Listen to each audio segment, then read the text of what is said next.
taking blood pressure or blood pressure taking. So the definition, pressure exerted on the wall of the arteries when the left ventricle of the heart pushes blood into the aorta. So the purpose is to determine vascular resistance to blood flow and to determine also the effectiveness of cardiac muscle in pumping to overcome the vascular resistance. The equipment are blood pressure apparatus, spegmonom, speg, spegmonom, speg, spegmonamom, spegmomanometer rather, and stethoscope, paper, and pen. So here are our equipments.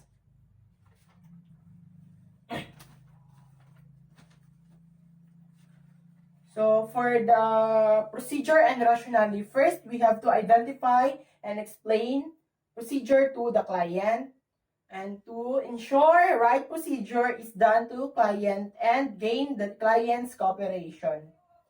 Hi ma'am, good evening. Good evening. My name is Carl J. Castro. I am your nurse for tonight. May I have your name, ma'am? My name is Princess Terian Melba. Tonight, I am going to check or get your blood pressure. Okay lang po ba, ma'am? Okay lang. So, the second procedure is to assess the client's physical status to ensure that the client is rested and identify the affected side of the client. May sakit po ba sa kaliwa or sa kanang bahagi ng kamay niyo, ma'am? Wala naman. Okay, good. And for the third procedure, determine the client's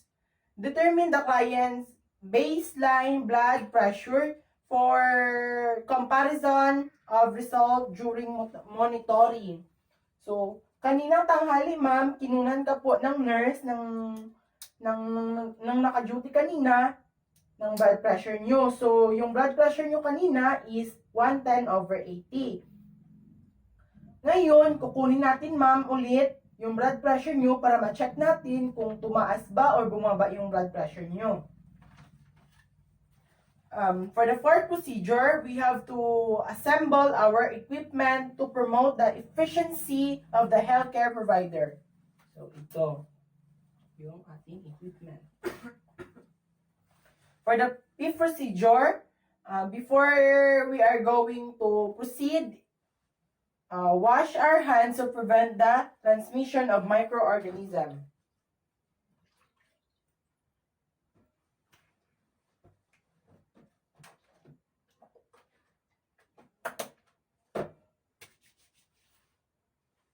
And for the sixth procedure, place client in a comfortable position, lying or sitting.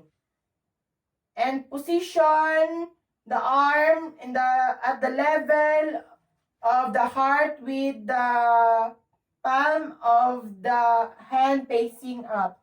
So, ma'am, ano po yung gusto niyo, ma'am? Nakahiga po kayo or nakaupo po sa pagkuha ng BP niyo po? Nakahiga.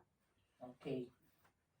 So, this places the brachial artery on the inner aspect of the elbow that the stethoscope disc can rest it conveniently, having the arm above the level of the heart causes a decrease in BP. So, for the seventh procedure, wrap the deflated cuff evenly around the upper arm, locate the brachial artery, apply the center of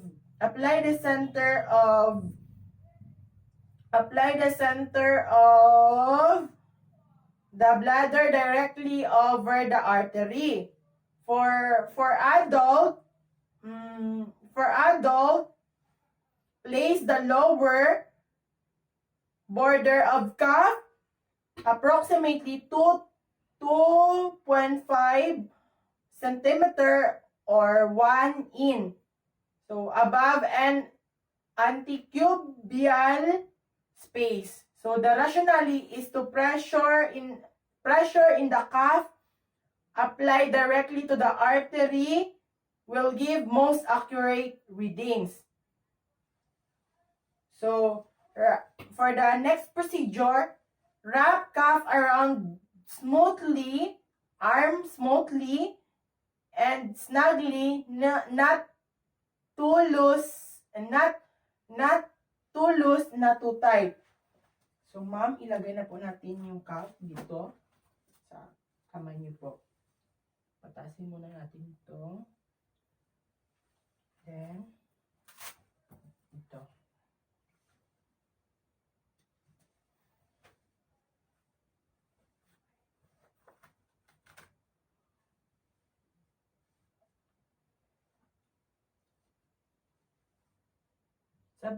Sabi doon kanina sa rationale, not too tight, not too loose. So, check natin kung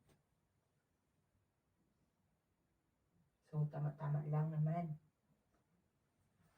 For the next procedure, for the number 9 procedure, estimate the systolic pressure, estimate the systolic pressure, palpate the pulse of the brachial artery, inflate the cuff, and note the reading when the brachial pulse disappear. Then deflate the cuff. And the rationale is to prevent underestimation of the systolic pressure or estimation of the diastolic pressure, or overestimation of the diastolic pressure rather, to prevent the false reading. Sorry, wait. So the number 10 procedure is wait for 1 to 2 minutes before making further assessment to prevent the false reading. So, yung pulse, check muna natin yung pulse mo, ma'am. Then, para malamin natin yung systolic,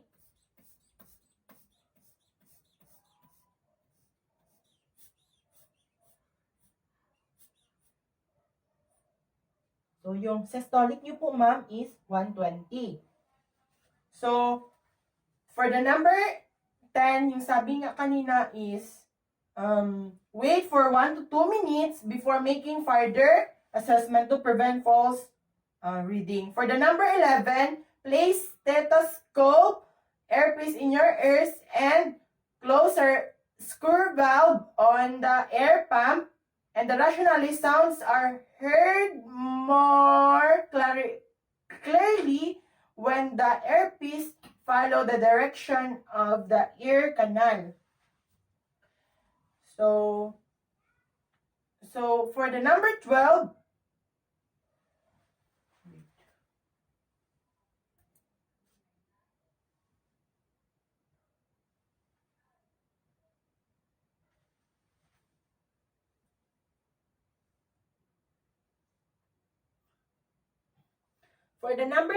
procedure, palpate the brachial artery, turn clockwise to close and compress valve. To compress valve, inflate cuff to 30 mmHg above points where palpated pulse disappear to get accurate results. And then for the number 13 procedure, release the air in the cuff slowly that the pressure goes down at the rate of 2 to 3 mmHg per second. And the rationale is if the air released too slowly from the cuff, there will be congestion in the extremity, causing false reading, and if it is released too rapidly, sounds may not be heard accurate levels. So, hindi natin yung diastolic ni ma'am.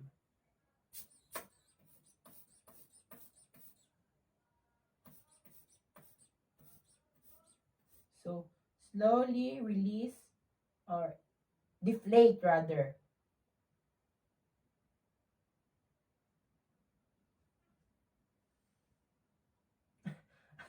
I forgot. Sorry. I forgot. Paano ko malaman? Sorry. So, kukunin na natin yung diastolic nyo kasi yung systolic nyo kanina is 120. Tingnan natin yung diastolic. Slowly deflate.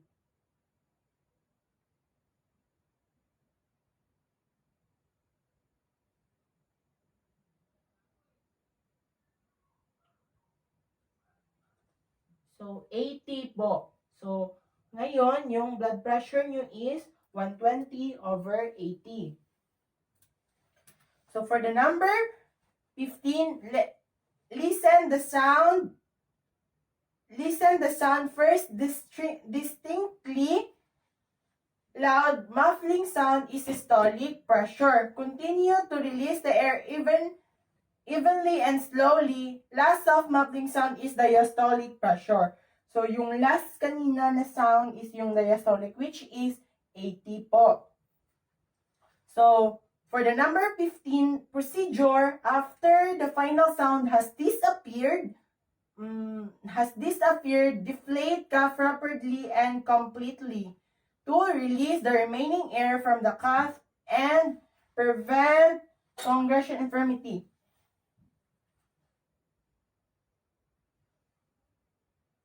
To prevent congestion extremity rather. So, wala na pong naka-deflate na, wala na pong air sa cuff. Ano na po natin.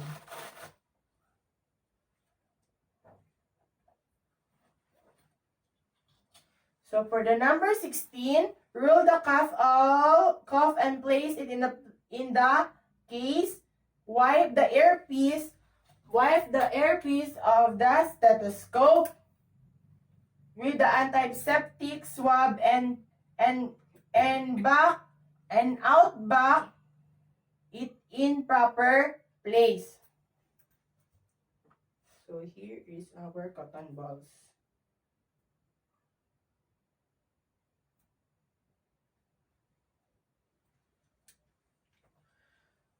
So for the number 17, again, wash our hands to prevent the transmission of,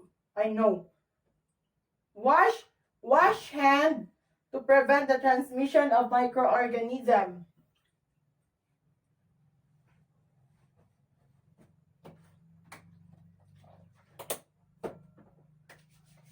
So for the number 18, so the evaluation.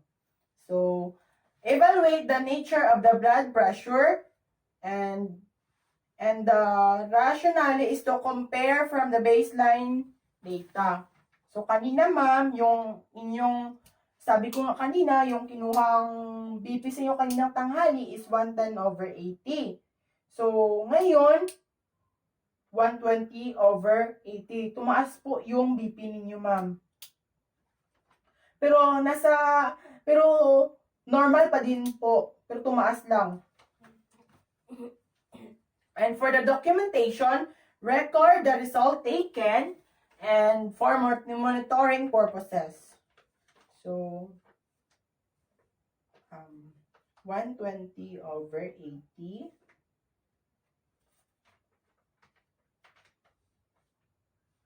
6:52 p.m. So that ends our Blood pressure taking.